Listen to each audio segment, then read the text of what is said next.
If you've talked about investing with anyone under the age of 35, or if you've seen Matt Damon's bizarrely taunting commercial for crypto.com, or if you even have a fuzzy idea about what's happening in the tech world, you've heard the buzz about cryptocurrency. Some people say that it's the new frontier, the future of investing and technology. Others are sitting on the sidelines waiting to see how it develops before they start putting their hard-earned money into something so cutting edge and unpredictable. So who's right? Is cryptocurrency a good investment? And what the heck is Dogecoin? If you're curious about cryptocurrency, you are in the right place. Today, I'm talking with Moonin, co-founder at The Better Traders, a cryptocurrency expert and active trader, to answer all your burning questions about this next investing frontier. Now let's get to the interview. Thank you so much for joining us, Moonin. We are so excited to talk with you today. Before we jump into our specific crypto questions, I'd love for you to just tell the audience a little bit about who you are and what your background is. Sure. Well, thank you for having me on here, Britt. It's a pleasure to spend time with you and find out that where you are in the States and where I used to be is not too far away, which is fun. It's nice to, be in a small world, right? So, Yeah. but yeah, my name is Moonin. If you don't like calling me Moonin, you can call me MP or you can call me Aaron, which is my real name. I've been living in Tokyo, Japan for the last 12 years. And 5-ish years ago, 5 years ago, I made the switch to crypto from stocks, which is crazy to say. It's been such a long time. But yeah, I love trading crypto. I've been trading it for a long time. I've been using a platform called 3 Commas to execute my trades and to set up bots and stuff like that. And I also have courses that teach people how to use the platform on thebettertraders.com. Amazing. Tell us a little bit about the stock background. Were you a day trader? What were you doing in stocks? Being in Tokyo at a completely opposite time zone, it was definitely not day trading. I started really in 2015, mainly because I just adopted my son then, and I was feeling really anxious about my financial situation. Like, okay, I have 2 kids and I'm a teacher. How am I going to save for retirement or even for college? So I decided to talk to my mom and get some advice from her, and she recommended to, pay off debt first. Good idea. Yep. I didn't Smart listen. mom. And she said, then you could open up a 401k. I didn't listen. But she said, whatever you do, don't trade penny stocks. And I said, really? What are those? Right, the one thing. So yeah, that's really what grabbed my attention. So I had a little bit of money to throw away. I wasn't worried about losing it, which of course I did, trading penny stocks. But yeah, the stock market was frustrating to me because being here, I would always have to place my trades before the market opened, and then I'd wake up the next day to see how did it go. So I was forced to be a swing trader at Right. that time. Yeah. And so was that kind of why you transitioned into crypto, something that was more accessible, or how did that transition happen? It was pretty natural because I got frustrated trading stocks, and it was, for me personally, it was slower. I wanted to have something a bit more active and volatile. I guess maybe that's because of me jumping into the stock market, focusing on penny stocks, which are incredibly volatile and a little bit scary, to be honest. Mm-hmm. But you could say the same thing about crypto. So yeah, I moved to crypto in 2017 because this is a weird story, but it's true. In October 2017, I went to a music conference because I'm a music teacher. I still am. I taught music this morning.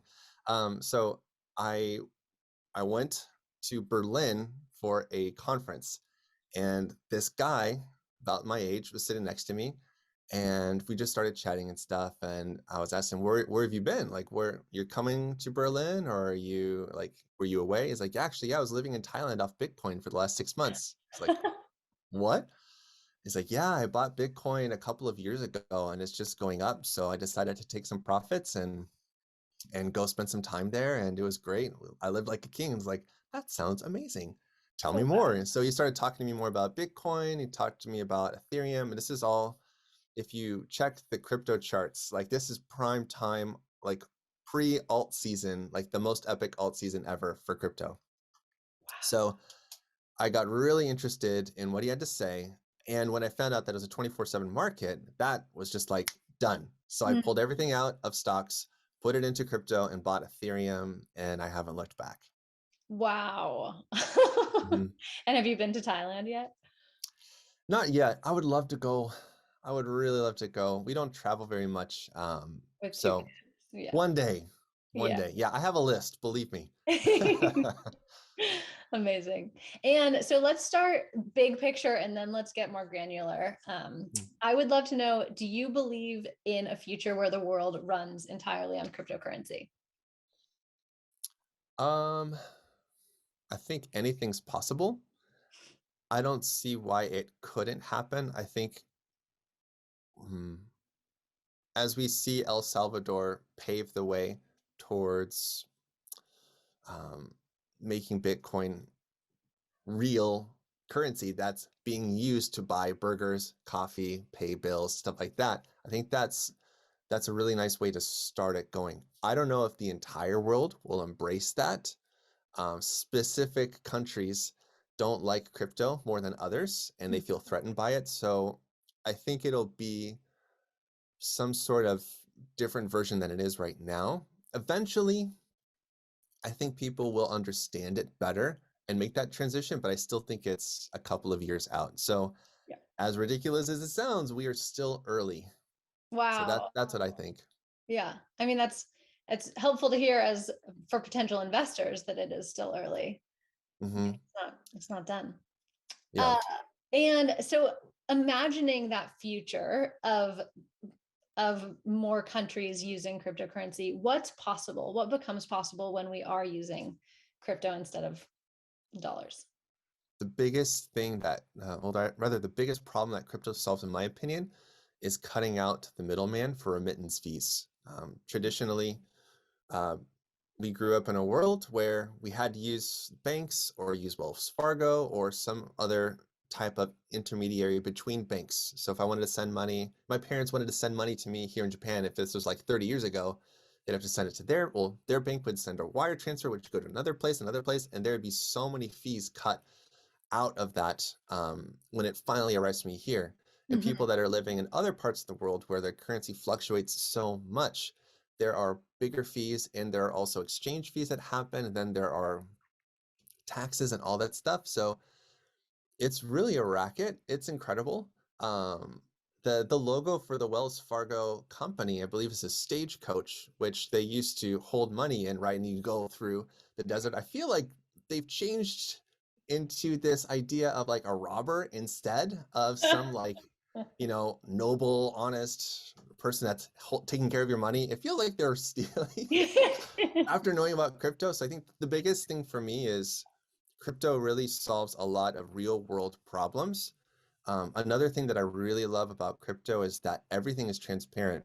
Mhm. I see every once in a while, but more in 2018, there are lots of news articles being made about how crypto was used for nefarious purposes, which is true. There was a Silk Road. People were using Bitcoin to buy drugs, do lots of human trafficking stuff, Mhm. terrible stuff that I don't approve of at all. So the reality, though, is that all of that stuff was happening and is still happening within the banking system. There are still back doors. There's still safe havens for people to put their cash in and do money laundering, do all the same stuff. So the thing about crypto that I like is that yes, people did do all those things, but there's a record of it on the blockchain. Uh-huh. So whereas before people thought this is anonymous, no one's going to know it's me. Yeah, everybody knows it's you. That's how we know that Do Kwon, who is the guy who's in charge of Terra, and they're buying tons of Bitcoin. So we know when he's buying 2, 3, 5 Bitcoin at a time. We know when Michael Saylor buys Bitcoin because we can see his address and we know when it happens. We can see when Nayib Bukele, the president of El Salvador, buys Bitcoin. It's amazing how transparent it is. Some people don't like that, so they favor other blockchains like privacy-based ones like Monero or Dash to try to hide, or even Tornado Cash. But still, there's an in that goes from somewhere. So there are Yeah. blockchain detectives now that can track all that stuff. So I think the fact that finance is now it's not so private anymore. it's very public and it's visible, I think that way it also creates some honesty in the system where people will know where the funds are going. There's no question, right? It doesn't take an FBI agent to crack down on this. It's like anybody can do it. I think that's also a really good thing about it, because I think once people realize that all the transactions are visible, it helps them to be more mindful about what they're doing. If anything, it's like showing everyone your checkbook everywhere you go. So you want to make sure that you're not doing the wrong things with it, right? Or trying to take advantage of the system or whatever. Yeah. Amazing. Well, I don't want to go too far down this path, but just because you've piqued my interest, I do have to ask, having played a little bit in the crypto space myself, there are still fees in crypto, gas fees, Yeah. transaction fees. And so are those just like eventually those will become smaller and won't compare to the wiring fees, or how do you think about that? Different chains have different fees. There are some tokens that the way that they're programmed, for instance, Neo, you can send Neo, I can send it from me to you for 0 fees, but the only catch is that it has to be whole numbers. So Okay. other tokens, like if I were to send you Bitcoin, I think the current transfer fee is 0.005 BTC. I think maybe it's a little bit less. It's about $20. So there are other chains though that are super cheap to do it. Stellar Lumens XLM, it costs a couple of cents to send about $10,000 or more. Wow. You Okay. just have to know which chains to use. Ethereum is the one that's talked about the most, like you mentioned, gas. So Ethereum is super popular because of NFTs, and because it's popular and because of NFTs, more people are buying. The network is congested, so that means that gas is way more expensive. All these transaction fees, like to mint an NFT, to buy it, to bid, all this stuff costs a lot of money. So gas is an issue, but there are promises from the Ethereum developers that Ethereum 2.0 will reduce fees or do something to help that ecosystem to be less expensive. But yeah, it just depends on which chain that you use. Yeah, that makes sense. Mhm. Okay, cool. Well, now let's take like 100 steps back Yeah, for sure. for people who are listening and thinking this is completely a foreign language. Let's start from the beginning. So, for people who don't quite understand, how would you describe cryptocurrency? What is it? Cryptocurrency is the best form of monopoly money that can be traced. That's what it is. I can go to the store, I can buy a Monopoly game, and I have money. So it's ridiculous, but it's true, because if you think about it, all cryptocurrency is made from nothing. All the stuff that has, almost, well, it's lost a little bit, but about a $2 trillion market cap is made from code. Yeah. So it's incredible. But on that same note, just because people made it up out of thin air doesn't mean it doesn't have value. It's in the same way that like informational courses, like the courses that I have, just because I can't touch it and I can't put it into a VCR doesn't mean it doesn't have value. It's all about what is the project, what is the product, what does it do, what problems does it solve, and is it desirable? So that's really all it comes down to. So it is ridiculous, but in a way it makes sense in terms of supply and demand. Yeah. Yeah.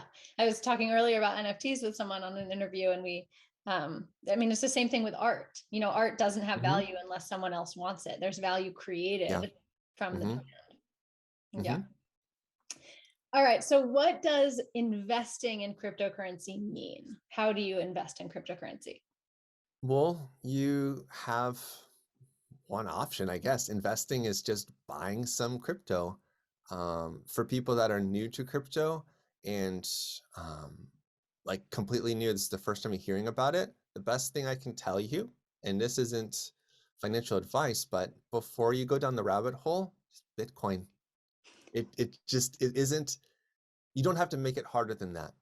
A lot of people get into this mindset where they hear about Bitcoin, oh, that's good, but then they hear about all these other dog coins or meme coins or frogs or all this stuff. It's like, wow, this went up so much, it'll probably go up more. Maybe, but that's not investing anymore. That's trading. And that's what I like to do, making an educated guess on what could happen next. So that way I can earn a better return on my investment. But really investing should be, well, I'm going to be buying it, sitting on it, and waiting. Okay. So yeah. And you could buy and sit on other coins besides Bitcoin, but it's more of a gamble. Sure. They're less proven. Yeah, I mean, if you want to start with anything, I would suggest to go to coingecko.com and just look at the top market cap holders, and Bitcoin's at the top and Ethereum's number 2. Don't worry about the stable coins, anything that's like US something. It's the same as holding fiat, or kind of, unless it's USDN, which lost 15% of its value, which is ridiculous because it's a stable coin. But anyway, sorry, tangent, let's come back. So Bitcoin and Ethereum, top 2, you can't go wrong. Everything after that in the top 10, if you want to, can. I mean, you can explore those options, but just like anything else, it really comes down to you spending the time to understand why you're buying it, not buying it because an influencer like me is telling you to, not because of a news article, not because of Bill O'Reilly or Kevin O'Leary or whatever politician tells you that they're going to support whatever token. It's up to you to make those decisions. Yeah. Yeah. I mean, it sounds so similar to investing in stocks, and people get, you know, the hot tip at work from their coworker who's like, have you heard about this stock? And then you lose all your money versus, you know, looking at market cap and what can you, awesome. Okay. So, you just answered, you jumped ahead to answer my second question, which was basically, you know, deciding between different currencies, what should you invest in? And it's, I think the point is market cap. So which are the biggest, which have already kind of proven themselves so far? And there's nothing wrong with looking at tokens that are riskier. I do trade those because I am prepared to take on that risk, but it does, for me as a trader, it's not so much about the project and the product, but it's about the chart. And if the chart looks like it could yield good gains for me, whether I'm using bots or if I'm actively trading it. So there's nothing wrong with those riskier tokens. I just personally, I don't invest in them. I trade them to trade up my Bitcoin. That's the main purpose. So let's dig into the difference between investing and trading. So investing is basically buy and hold, so long-term approach. And then how would you define your trading strategy? Well, trading just means at one point in the future, sometime later, you're going to sell whatever you bought. So that's, in my mind, that's as simple as it gets for trading. I feel like a lot of the diamond hands mentality, the buy and hold and hodl mentality, stuff like that, it's cute and admirable to a degree, but it's not really smart investing. It doesn't make sense to buy and hold something as it drops 70%, 80%, 90% in value. That's not really admirable anymore. You're not the captain of a sinking ship. You're a normal person with money that you really don't want to lose, right? So I feel like everyone should be a trader to a degree, even if it's just on the long-term scale. That would mean like me having Bitcoin now at about 40K, and I have a plan to start scaling out. I have a plan to start selling at about 80K, and I'll just keep selling a little bit more as the price increases. So that's my plan, because that's what I've decided that works well for me. A lot of people will post their trading ideas the more you get into this, and everybody is guessing.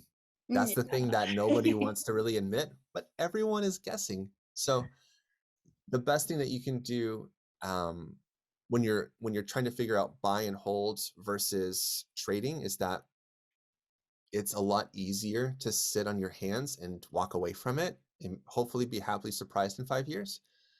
But it could be stressful if your head is still kind of, it's almost like, I don't know why in my mind, but it's almost like there's a wall and this eye is looking at the price of Bitcoin while this eye is like doing everything else, right? You don't want to be divided like that. So if you really want to hodl, just hodl and delete your apps and don't pay attention. But if you want to pay attention to the price and, it fell a little bit. I want to buy a little bit more because I want to sell it when it returns up to higher price. That to me, while it sounds stressful, it's a lot more. There's more chance to profit on that. Mm-hmm. Yeah, and having gone through your Better Traders course and looked at how you actually look at the charts and find the lines and the time to buy and sell, it's Mhm. it's not so complicated, but it does take paying attention to, and Oh that's yeah, kind of fun. That's like the part of it that's really keeps you engaged with the market. yeah, and just to speak to that too, trading doesn't mean you're sitting in front of a computer for 5 hours a day. You don't have to do that. There are bots that do that for you, where they take the stress out of it. Right now, the market is dumping a little bit. I think Bitcoin's fallen from 46 down to 43. It's not a big drop, but everything is overreacting, Hmm. which is great for bot trading. But if you don't know how it works and you don't understand that this is normal to have markets go down and up, right? It can become very stressful, especially if you're feeling like, well, I need to be watching all the time, where you don't. It's Yeah. like before, if you have a plan from the beginning and you recognize on the chart, oh, well, this looks like a place where it could fall. I want to buy some more here. Oh, and it comes up. Oh, okay, I'm going to sell some more here. The biggest thing that, going back to the hodler too, um, so many traders in 2017 and 18 were forced to become hodlers because the charts never reached their targets. A lot of the people that are talking about hodl, hodl, hodl, they used to be traders, but they got burned and they were tired of being burned. So they've just decided, well, it's safer and easier for me, which is probably true, to just hold. So Yeah. it's all down to discipline. It's all down to creating that. I keep going back to that same word again, but trading plan. So Yeah. if you have a trading plan, you follow it from start to finish, then you should be comfortable with the outcome, whether it's profitable or it's a loss. Awesome. Yeah, and I mean, we'll get to it later, but your course, Better Traders, for anyone who actually wants to get into this, is an incredible resource for learning exactly what you're talking about, of like Thank you. how to create a trading plan and stick to it and let the bots do it for you. So Mhm. if you're watching this video and wondering, like, I don't understand half the words that Moonin Pop is saying, don't worry, there's a resource for you. Cool. So I want to ask this question of what kind of returns do people get in crypto? And of course, I know this answer is going to vary widely, but like, for example. Mhm. It's a great question because I think lots of people that haven't gone into crypto yet are wondering that. So it depends on the token or the coin, depends on the market and the timing. So there are a couple of metrics that I can look at, and specifically for Bitcoin, I think 70% of all holders are in profit. Maybe that's dropped a little bit because of the dump. So it's going to depend. There are going to be moments where the market is raging. Like we just came off of a nice 3-week rise where some tokens were going up as high as 500% over a couple of days. Other tokens just do 10%. It's it's a very erratic market. So the profit potential is huge, Mhm. but it's more about the time frame that you're looking to be profitable in. So Mm. if you're looking to make 500% today, it's possible. It's unlikely, but it's possible. It's more likely for you to use the Bitcoin that you have to make trades, so that way in the future, when Bitcoin's worth a lot more, which I think it will be, then you'll be sitting on a really nice little investment that's accrued value because you've been accumulating Bitcoin over the years. Mhm. So you can make some really quick gains, even without leverage. Um, but it's very rare. You have to be right place, right time, right token. Yeah. What's more like average returns? Like if you were to, um, you weren't trying to, you were willing to put your money in the market for 5 years. Oh, well, 5 years. Okay. Well, 5 years ago, 2017, from now, and this is what, March? Bitcoin was worth about 4,000 or $5,000, maybe six. So again, time frame, Yeah. you could buy, buy 2 Bitcoin back then for what, $10,000, and now your investment is worth 80. Yeah. So Ethereum, when it just launched, was only worth a couple of bucks. Honestly, 2017, it shot all the way up to 1,400. Then Mhm. it fell down to 90. So super volatile, right? Yeah. It just depends on your comfort level with drawdown, seeing the value of your investments drop over time, and just being patient and waiting for the payoff. So Mhm. Mhm. huge profit potential everywhere, but it's all about like your time frame. How long are you able to wait? How long Yeah. are you willing to trade and wait out the market until it recovers? And I know that obviously you cannot predict the future, but would you say that if you were to look at the whole time frame, is there, given how we've grown from Mm. 2017 to today, is there going to be similar growth on the other side for the next 5 years? I think so, mainly because we're not even at the point of mainstream adoption yet. Yeah. Speaking specifically about Bitcoin, so El Salvador is the only country to officially recognize Bitcoin as legal tender. I think there will be more countries this year and next, and it's going to create this pressure on other countries to adopt Bitcoin as legal tender. And what that will do is those countries will be forced to buy Bitcoin at higher prices, which will drive up the price, which will reduce the amount of supply, which increases scarcity, and you get the idea. So Yeah. yeah, I think 5 years from now, Bitcoin has every right to be well over $100,000. So there is a cycle to it. I know that there are lots of people that say, nope, the 4-year cycle is dead. That isn't true anymore. I personally still think that there is a 4-year cycle, and this cycle is basically started by the Bitcoin halving events, HALVING. So they happen about every 4 years, and the last time it happened was May 11th, 2020. And what's happened historically is that once these halving events happen, the price of Bitcoin eventually starts to shoot up for its bull run. We saw it in 2016. We saw it in 2020. So we should see it again in 2024. So that means the period where we are right now, we're kind of in the middle. Hmm. Um, so there is a chance that the price could fall down. There's always a chance because not only is the financial ecosystem of the world super fragile, but also the geopolitical Hmm. events right now are also affecting cryptocurrency. So there is always a chance that Bitcoin could fall down to somewhere like 20K. If it does, it's going to be a quick dip and it's going to go right back up because of what I just said. Because El Yeah. Salvador will be there to buy the dip, Michael Saylor will be there to buy the dip, Kathy Wood from ARK will be there to buy, all these people, Yeah. including me.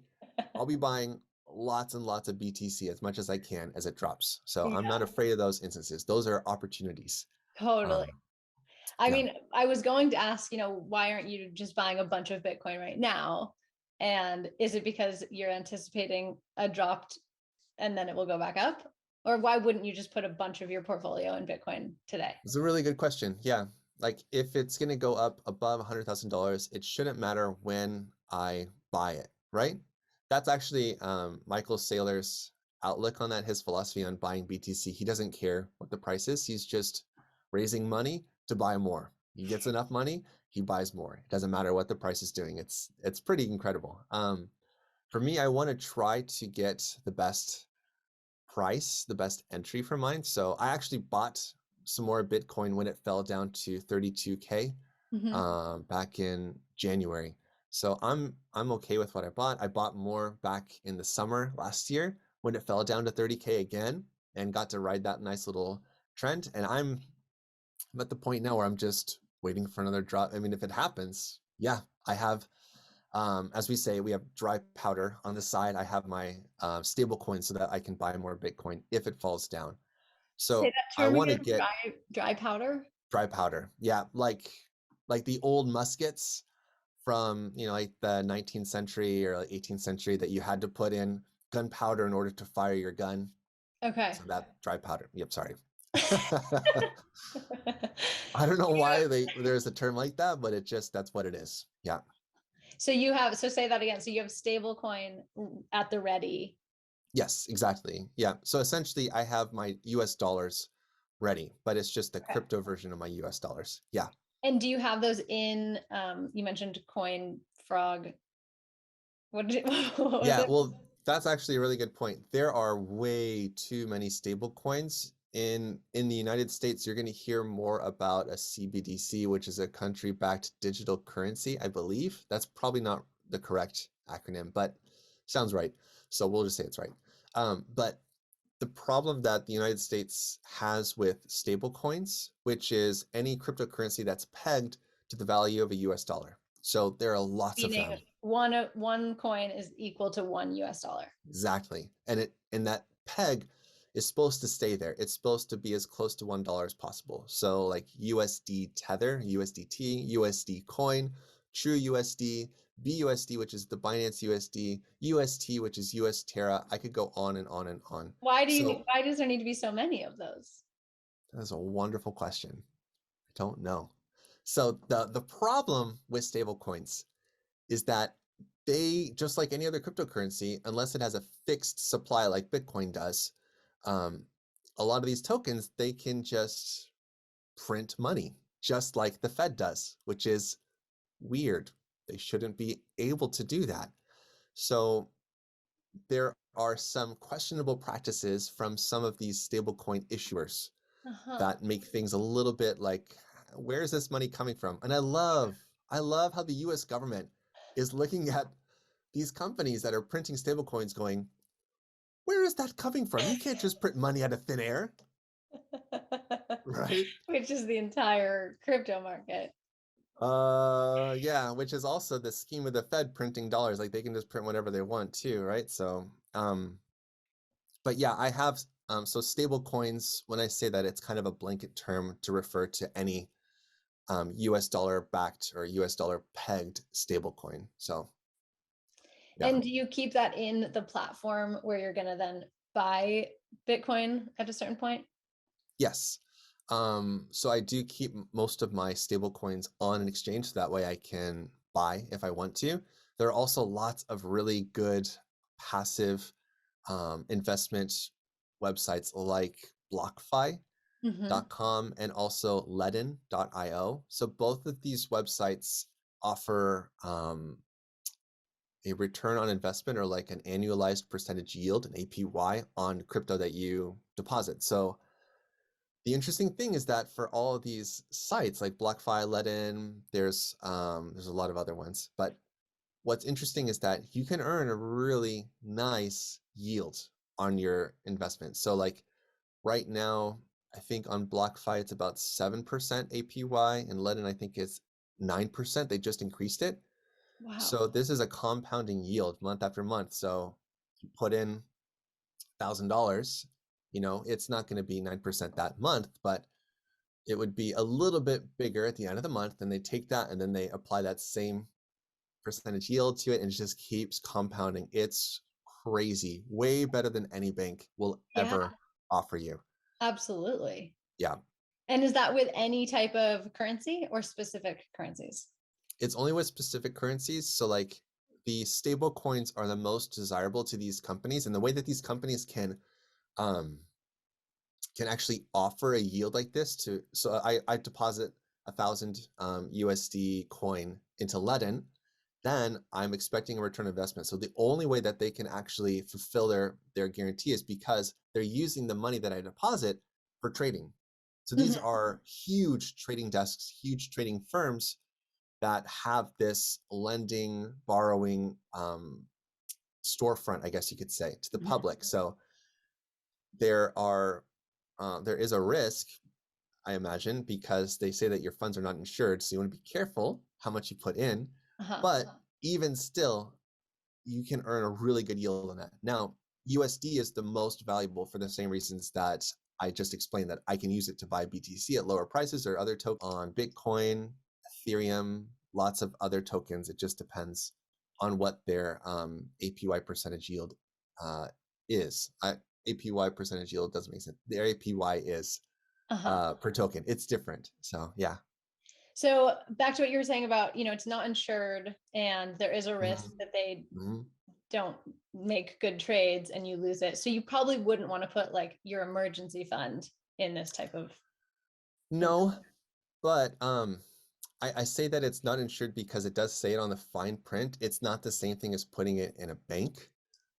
The only possible risk that would happen with a site like that I can imagine is that the entire market goes and up in flames, right? So then it's like, oh yeah, well of course, like you've deposited your BTC and it's the whole market's trash. Some terrible event happens, so that would make sense. Although March 20, uh, March 20, 2020, when the Corona crash happened, those places were fine and nothing really happened to those organizations. Nothing happened. Nothing changed the APY. Yeah. So even on exchanges too, the exchanges aren't insured. Even though they're not insured, they do have insurance funds. So when there are big liquidation events, that money does go to the exchange, but they also put some of it aside just in case there's a hack on an exchange. This did not happen ever back in 2017 and 2018. There's an old exchange called Cryptopia that was great for trading, really low volume, really great trading. But unfortunately, they were hacked and all the funds were withdrawn, and that was it. They just closed their doors. Same thing happened with Mt. Gox. Same thing happened with Quadriga CX in Canada. So it's not unusual for this to happen, but for the exchanges with more trading volume that are more well known, like Binance, Coinbase, FTX, KuCoin, same thing with like crypto tokens. If you're looking at the exchanges with the highest trading volume, that's showing you where people are putting their money because they trust those exchanges a bit more. And those exchanges have those emergency funds just in case. Okay. So, Yeah. So like you know, what are the chances of that happening to something like what we were just talking about with the passive investing? oh, BlockFi. So what are the chances of BlockFi being hacked? it's a great question. And it all comes down to security. I don't know what the chances are, to be honest. It's up to each company to do their own due diligence. The best thing that you can do is to identify companies that have been, the word is escaping me, not been surveyed. They've been like quality checked. There are specific security companies for crypto that will check the contracts, the smart contracts rather. They'll check the security. They'll check where the funds are being stored. Are the funds being stored in a hot wallet or a cold wallet? A hot wallet is directly connected to the internet. A cold wallet is one step away from the internet, so those funds are offline. You can't do anything with that, or rather, the keys are offline. So it all comes down to that. How is that organization or company protecting the funds? And with those ones, they're doing the most that they can. In my research, they're trying their best to make sure that everything is safe as possible because they want to keep their doors open. They want people to continue to deposit. They want to give people their returns. They want to use those funds to trade, etc. Yeah. And is there a risk? Is there anything that the government could do to stop this trend, to stop cryptocurrency from taking over? What the US government could do, because they're the ones, unfortunately, with the most clout right now, the biggest thing that they could do is they could make cryptocurrency exchanges illegal and make an attempt to protect all US investors, preventing them from investing in crypto or holding it, which is basically like what Russia was planning to do before the invasion. They actually had this document that was issued from the government sent to the banks saying that we'll allow our citizens to buy Bitcoin, but only through a bank and only through issued notes. So you don't even hold your own access keys. You don't hold your keys to your Bitcoin. The bank holds it for you, which defeats the purpose entirely. Yeah. So yes, the the the government could do it, but I mean, if the US has learned anything up to this point. Like if you fight innovation, it's still going to happen and you're going to be left in the dust. I think, I don't know how much you keep up with Nayib Bukele, who's the president of El Salvador, but he actually received a letter from the IMF, World Bank, and the United States asking him to stop doing what he's doing. And they also requested information on him buying Bitcoin, what he's doing with it, all this stuff. And he's like, I'm not a US citizen. Like, you have no authority over me. This is my own country. I'm doing what I want. But the United States, there's the people that are empowered, they don't understand the potential of it. And if anything, they're more afraid of what they don't know. Totally. So they are the highest risk country right now to not only hurt the cryptocurrency environment, the ecosystem, but also to put themselves like 20 steps back. So The US, you're saying? yes, the Yeah. United States. Yeah. Wow. Yeah. This has been incredible. I mean, we've gone way deeper than I expected to go on this. I think for anyone who's actually looking to invest, I don't think your questions were answered, but luckily the Better Traders exists. So would you just share with people a little bit more about what Better Traders is and how it helps people kind of take the steps to actually invest in crypto? Yeah, sure. So I co-founded the Better Traders with my partner, Michael Roberts, back in 2019. And we launched our first course, 15 Minutes to Financial Freedom, which is, in hindsight, the longest possible course name and the most misleading course name I could come up with, because we have people still asking us, why would I pay for a 15-minute course? Like, no.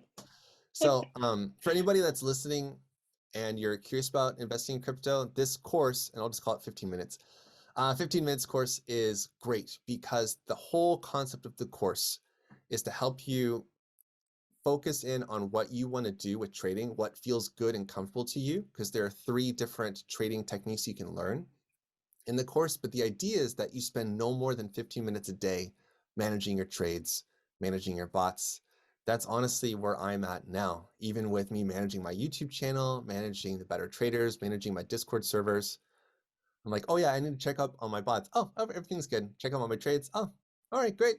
That's it. Like, I don't spend countless hours in front of the screen, and I don't think anyone else should either. So the courses teach you how to leverage a trading platform called 3 Commas, which is awesome, but it's a little bit intimidating to somebody who's not new, or somebody who's new to crypto trading and just trading in general. So I just break down the need to know parts of it and how to leverage the tools and the features of that platform to help you make more Bitcoin, more Ethereum, more whatever.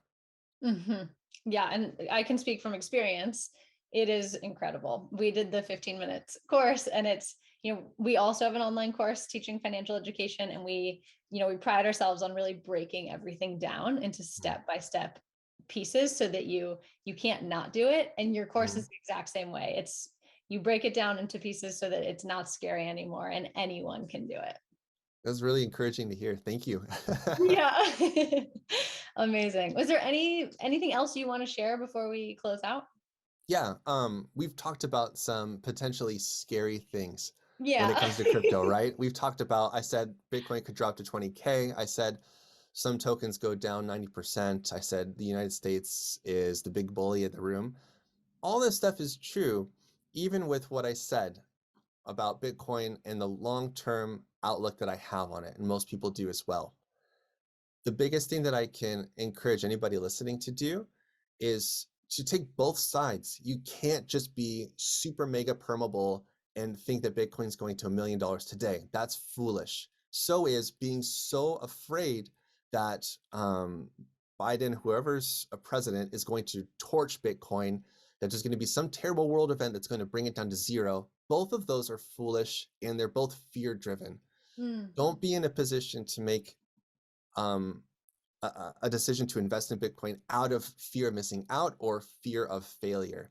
So understand that you're buying something because of what you've learned about it, what you're excited about it, or sorry, what excites you about it, and what future profit potential it holds for you, which I still think it does, even with all the scary stuff. So I think it's important to look at both sides of crypto, where there's so much potential, but there are also a lot of risks that you have to accept, just like investing in anything else. It's not a golden ticket, but Bitcoin is probably the closest thing that we're going to get to one, in my opinion. Wow. Thank you for bringing that piece in of, I mean, we shouldn't do anything from fear, but especially invest in crypto. And I love that idea of it being the closest thing we can get to a golden ticket. Amazing.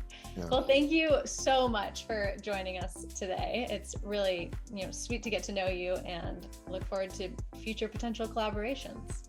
Yeah, I would love to. And thank you so much for your time and inviting me to talk to you today, Britt. I really appreciate it. I hope that answered some of your questions about cryptocurrency. If you have more, leave them in the comments, and maybe we'll do another video in the future. And if you're ready to get invested, but you're not exactly ready to start with cryptocurrency, go check out our masterclass. It's on how to think like an investor and how to build wealth over time. We share our tried and true game-changing method for saving and then investing, no matter what your situation is today. I'll leave a link in the description below. Thanks for watching. See you on the next video.